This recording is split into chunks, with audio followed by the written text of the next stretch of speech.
Please purchase a personal license to remove this message.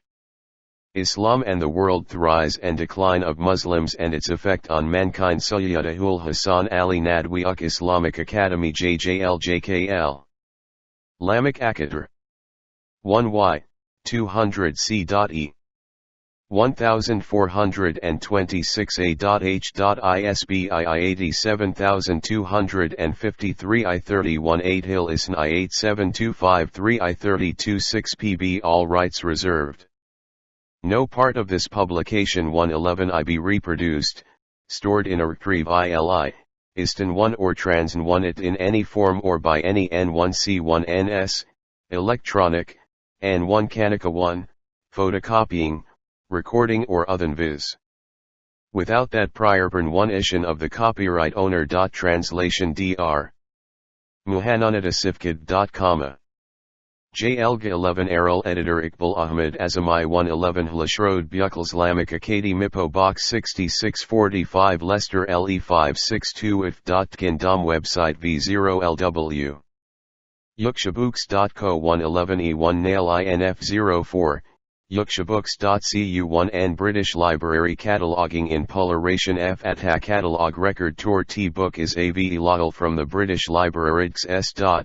N and J T 11, so hail Nakhu La Contents J7 Arwardx 1 Translator S No T Preface Adilm 1 VV Before the advent of Prophet Muhammad, the advent of the Prophet 33, the era of Muslim glory 62, Muslim decadence 79, the rise of the West and its consequences. 102 IVRV and Humankind's real loss under Western domination. The Rev 1 Val of the Muslim world R74, the leadership of the Arab world 1932072.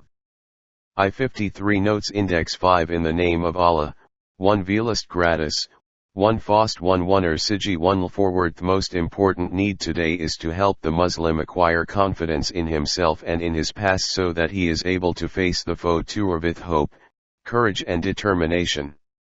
His faith in the religion he professes, but whose genius he does not always understand, has to be revived and vitalized. His bonds with Islam are sadly mainly those of heritage. He is a Muslim because he is born to Islam. He has rarely made any serious attempt to acquire a real understanding of his religion. Of all the books, both ancient and modern, I have read on an understanding of Islam, this book, by Sayyid Abu Ihsan Ali Nadwi, deserves particular attention. The teaching of Islam is essentially a teaching of leadership and world welfare.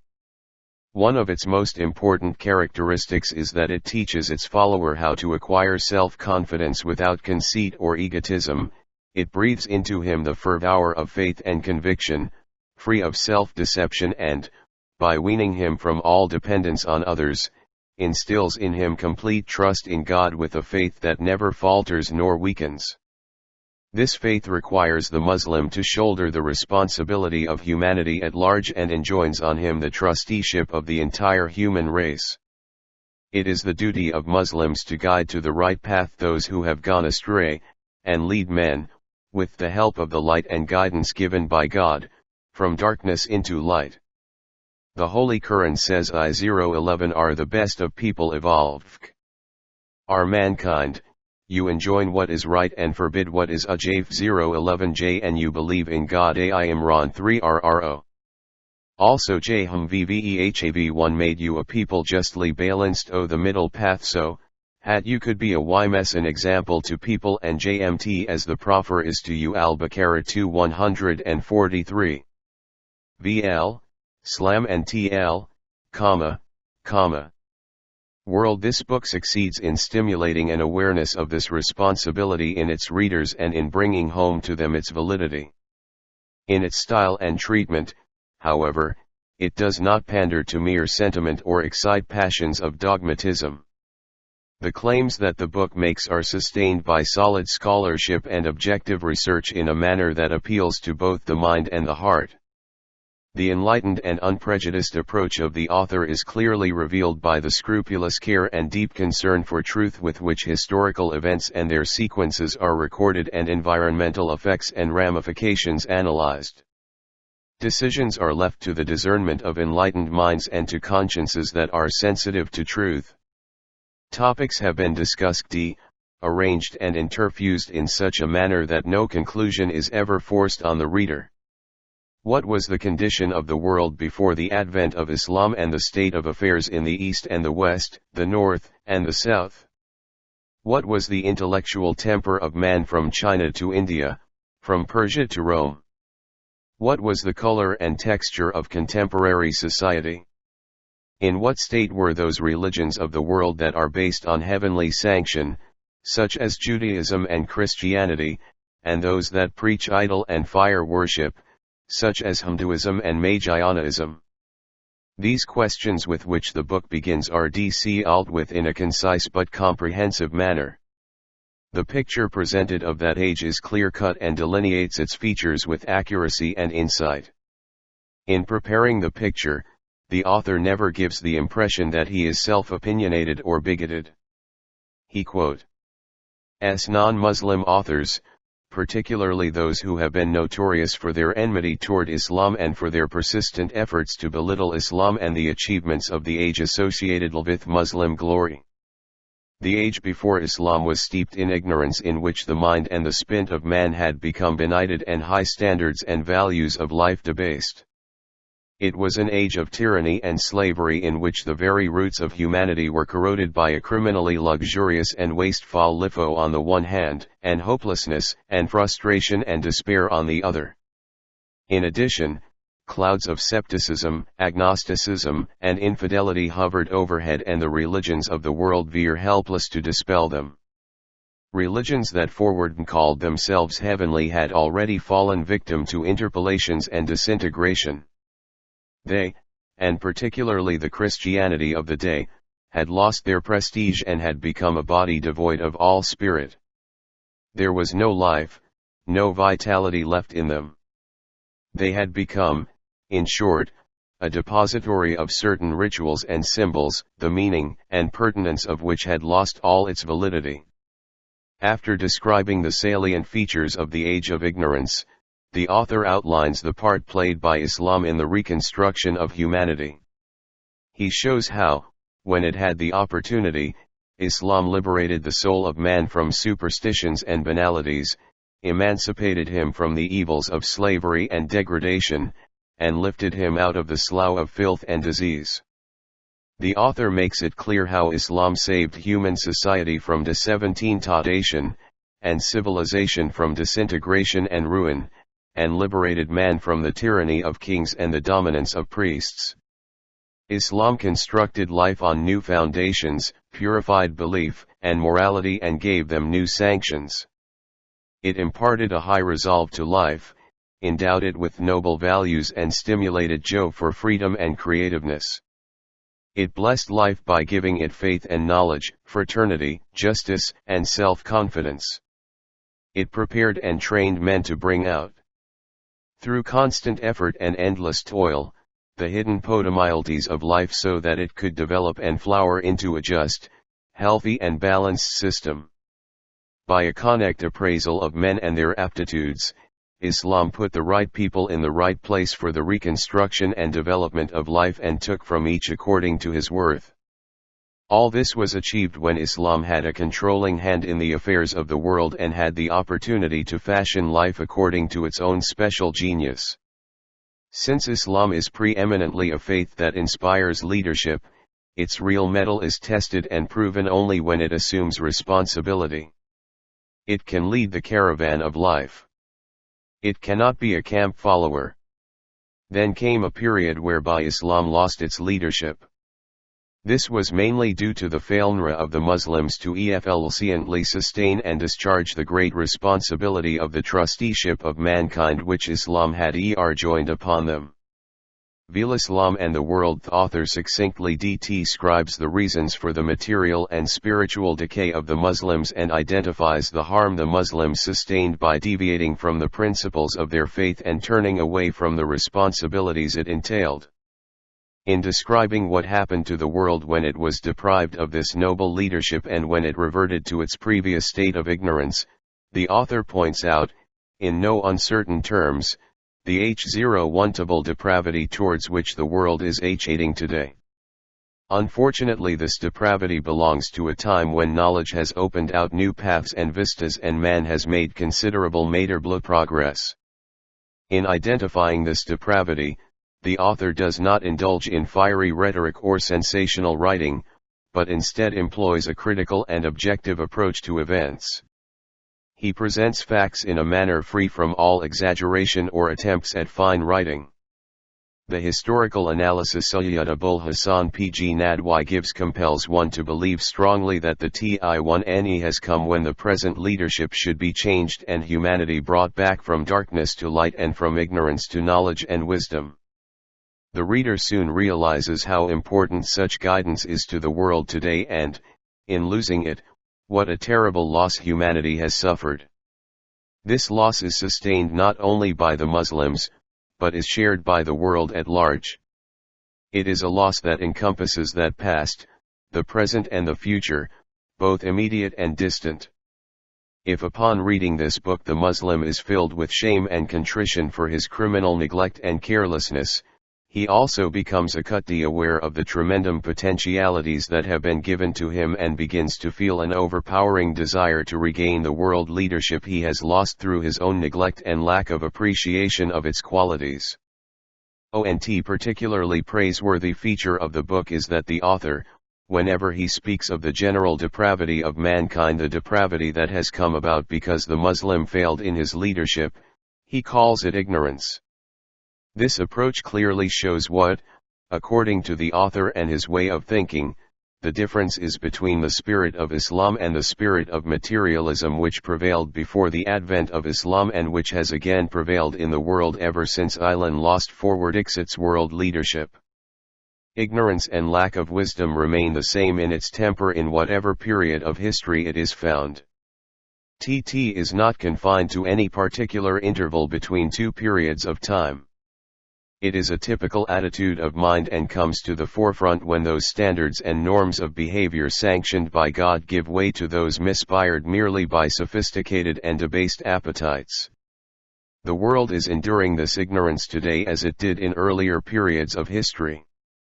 Another outstanding feature of the book is that the author displays a deep and correct understanding of the spirit of Islam and of its principles and essentials in their wider aspects and implications. For these reasons this work is not only a refreshing example of religion tenus and social research aim of how history can be recorded and interpreted from the wider Islamic viewpoint. Scholars of the West have written the 11 history of the world from their own Western point of view. They could not, naturally, escape from being conditioned by their upbringing, their philosophy, and their national and religious prejudices. Purely and simply because they forgot or underrated, consciously or unconsciously, certain important values of life, the histories written by them contain many aberrations and travesties.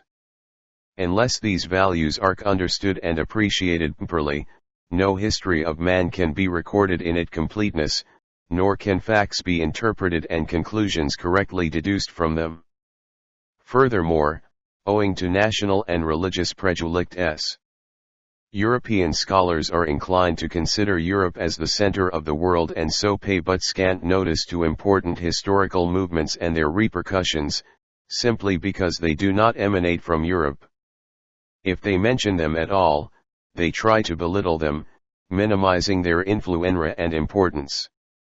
For quite some time, we in the East have, unfortunately, become accustomed to borrowing from the West not only its products but also the techniques of recording history used by its scholars with all their imperfections and shortcomings.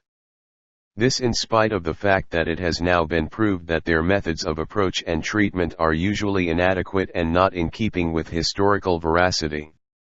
The fact that Islam and the world they apprehend life from a specific and narrow point of view often leads them to draw the wrong conclusions.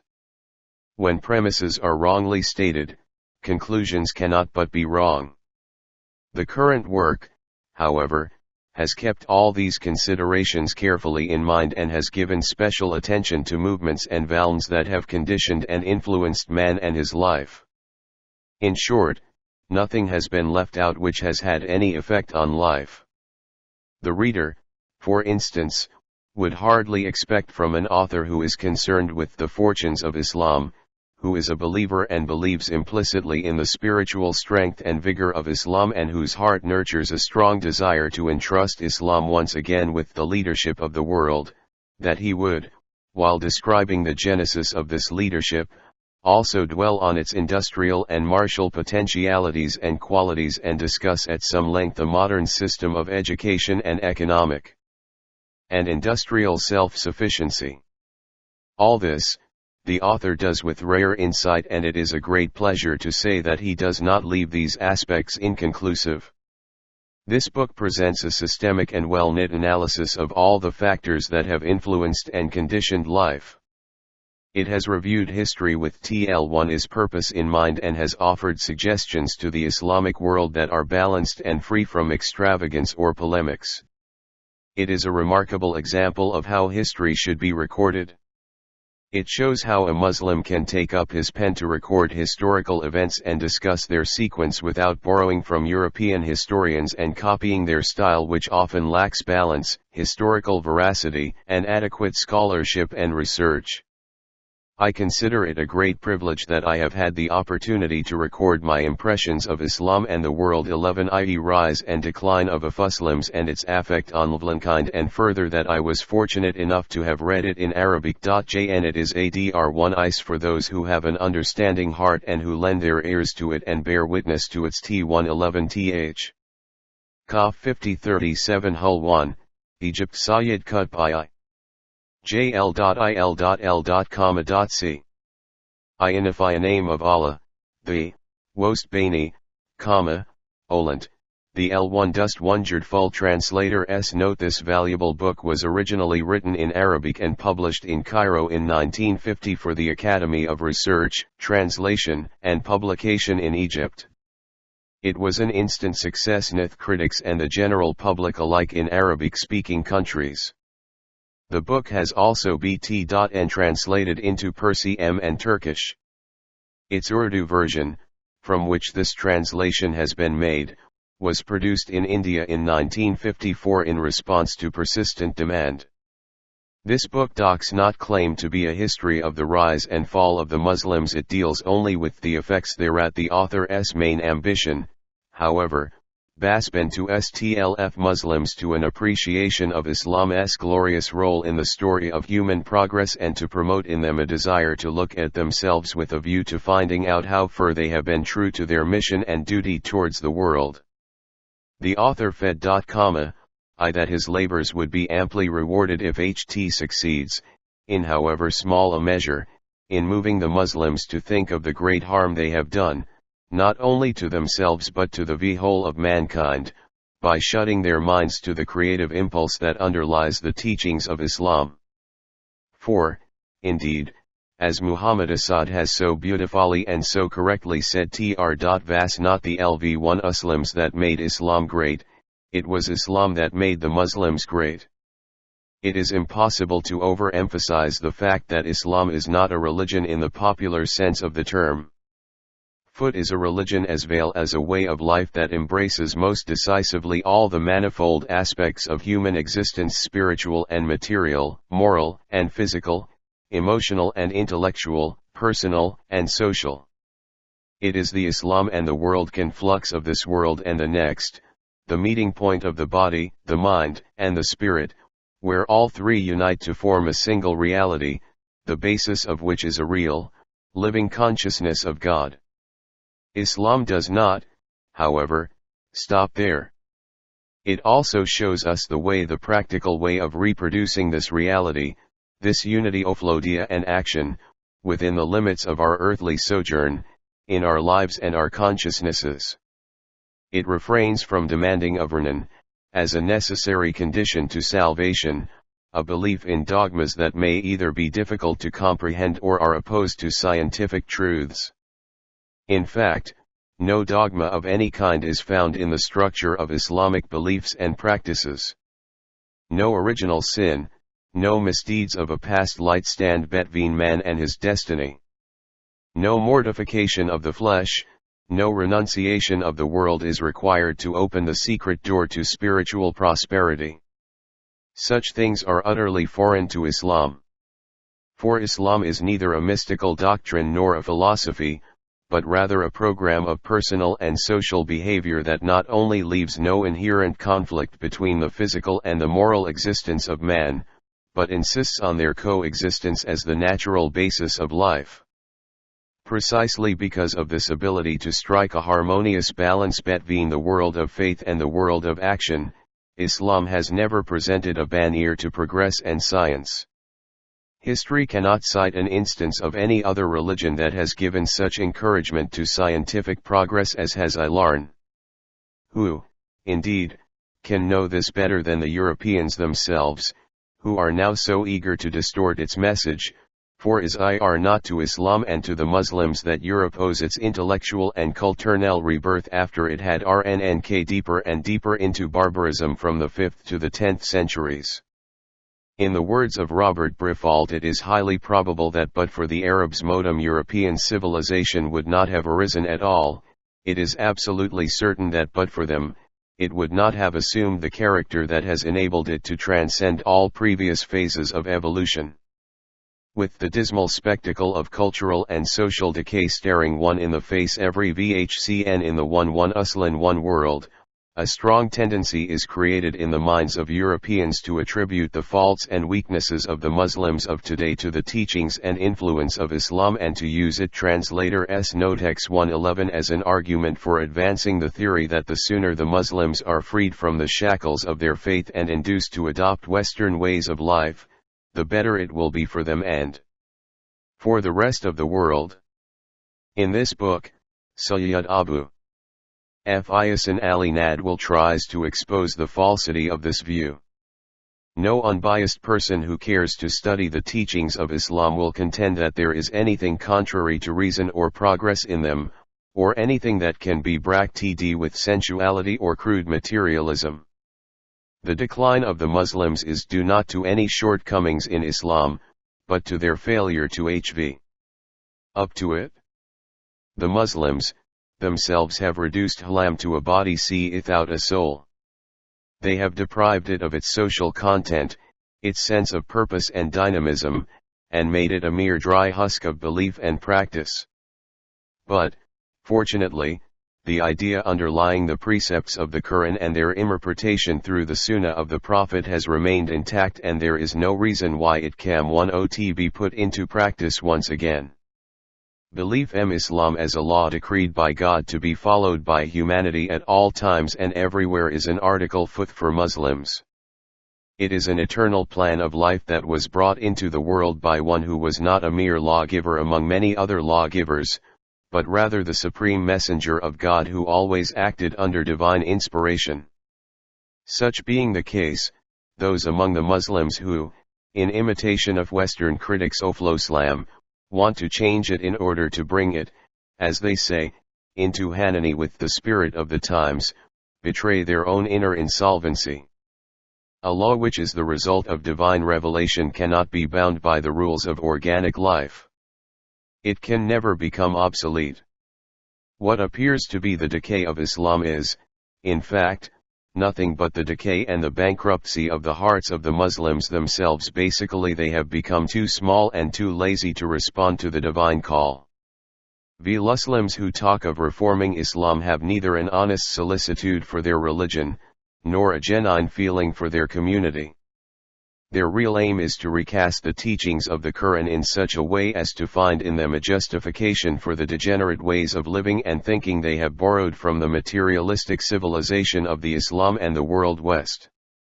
The blind admiration for one Youthing W. Stern that has come to be regarded as the hallmark of progress in most Islamic countries has produced a dangerous urge among the so-called modernized sections of Muslims for the modification of the practical teachings of Islam consistent with the social and economic concepts and attitudes of the Western world. That the very roots of Islam as a moral, practical, personal, and social code would be destroyed in such a process does not appear to worry them in the least, for what rules over their hearts and minds is not Islam but the West. The reader will find enough food for thought in the following pages as far as the social destinies of Western civilization are concerned. With its mask removed, he will be able to judge for himself how cruel and catastrophic the consequences of the transfer of world leadership from Muslims to Western peoples have been. For Western appetites are purely material and are built on a structure of life that is utterly inimical to the needs of the human mind and spirit. Chapters V and VT, which may be described as the core of the current book, constitute something of a challenge to the West. That is to search its heart as to whether it has made any real contribution to the happiness of mankind by separating the quantitative from the qualitative and subordinating transcendental ethics to practical utility. Despite its tremendous advances in the field of science and technology, the West has carried mankind into a wilderness of fear, greed, loneliness, and spiritual despair. The author boldly asserts that all scientific advancement will be of no use until a corresponding improvement is attained in human behavior. This by rebuilding humanity and its surroundings on the foundations of the Islamic faith and way of life. Will the West listen to this voice? The 5.1 tour progress of humanity, to a large extent, will depend on an answer to this question. What Muslims to do to bring about a regeneration of the Islamic world is not to reform Islam but reform themselves by creating that inner awakening, that permanent consciousness and that sense of responsibility in all their thoughts and actions which distinguished the lives of the companion, of the Prophet of Islam. Translator S. No Texi have undertaken the translation of this book into English in the earnest hope that it will help kindle in the hearts of English-speaking one, Lus learns that flame of faith which once enabled the followers of Islam to contribute such a glorious chapter to the book of man's social and cultural advancement. Another notable feature of this admirable book is the wealth of material it contains regarding the religious, moral, and political the state of the Islamic world. Particularly on the prophethood of Muhammad there is, perhaps, no other book in any language which provides such an elaborate account of that moribund period in human history. Here, as everywhere else, the author has supported his statements by reference to reliable authorities. In so doing, he has also greatly facilitated the work of future biographers of the Prophet. I have endeavored to capture the mood of the original in the translation. How far I have succeeded is not for me to say. I need hardly add that the responsibility for the facts stated and views expressed rests entirely with the author. Lucknow. asifkidwai.l.aju11.com.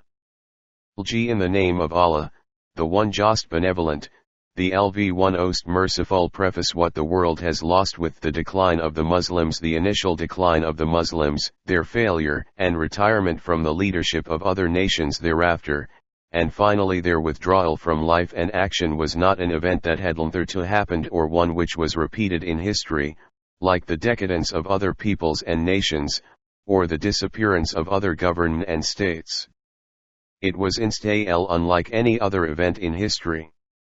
What happened did not concern the Arabs alone, nor was it the private concern of those peoples and nations which accepted Islam, let alone the families and relations which lost their states and countries.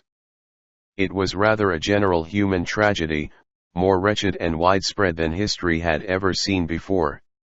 Had the world realized the reality of this disaster and the extent of its loss, and had it thrown aside the veil of racism, it would have adopted this day as a day of commiseration, condolence, weeping and wailing, and it would have worn the clothes of mourning. Alas, this did not take place in a day, but rather happened gradually over the course of decades. JV1 Moreover, up till now, the world has not considered this event in the right way, nor has it given it its due WDGHT, nor has it perceived the right scale for its wretchedness and loss. The world does not lose anything by the disappearance of a state which rules for a moment in time, conquers a number of countries and regions, enslaves groups of people and lives in luxury, enjoying itself to the detriment of the weak and of those governed. nor does humanity suffer from the transfer of power and governance from one man to another, or from a group to another similar to it in its transgression, injustice, and abuse. Docs the universe grieve or become saddened solely the decadence of a nation struck by old age one which is face weakened, or, for that matter, for the fall of a state whose roots have decayed and whose components have become disjointed. Quite the contrary, universal law requires this to happen. Moreover, human tears are too dear to be shed every single day on a deceased king or on an evanescent power. One can well dispense with such tears, just as one is too busy to mourn someone who has never worked towards one's happiness or exerted effort towards one's benefit. The heavens and earth are too harsh on such events, and these have occurred 1,000 times before and, indeed, continue to occur every day. How many were the gardens and springs they left behind, and calm fields and noble buildings, and pleasant things wherein they had taken such delight. Thus was their end. And we made other people inherit those things. And neither heaven nor earth shed a tear over them, nor were they given a respite again. Holy Quran, Al-Dukan 44:25-9. In fact, many of those kings and nations were but a burden on the face of the earth, a woe to humankind and a chastisement for small and weak nations. They were also the source of corruption and disease in the body of human society. From this source, poison spread to its veins and nerves until it reached even those parts which were sound. Hence, the need for surgery, for cutting off this sick part and removing it from that which was sound. In this, then, was a great manifestation of the lordship and mercy of the Lord of the worlds.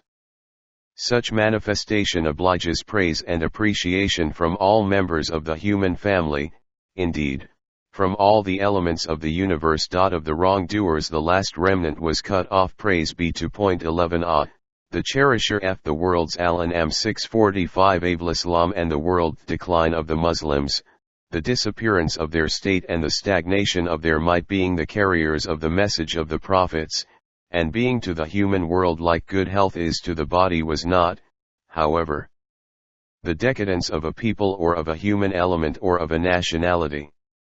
Had this been the case, the blow would have been light and with little impact. The TMTH though is more harsh, for it represented the decadence of a message which is to human society like the spirit is to the body. It was also the collapse of a foundation upon which was established the orders of the din and the world. Hence, one may ask, has the decadence and withdrawal of the Muslims, in reality, been regretted by man both in the East and West centuries after this event occurred? Has the world, which is rich with nations and peoples, really lost anything with the decadence of the Muslims? If so, what did it really lose? What has become of this world after this collapse? What happened to these different nations when European powers assumed the leadership of the world and established a vast territory on the mints of the Islamic State? What impact did this great transformation have on the leadership of nations and the world at large in the domains of religion, ethics, politics, general life, and the destiny of humanity? It is these questions that we will try to answer in the pages which follow. AI 3 Ul Iasan Ali Al Hassani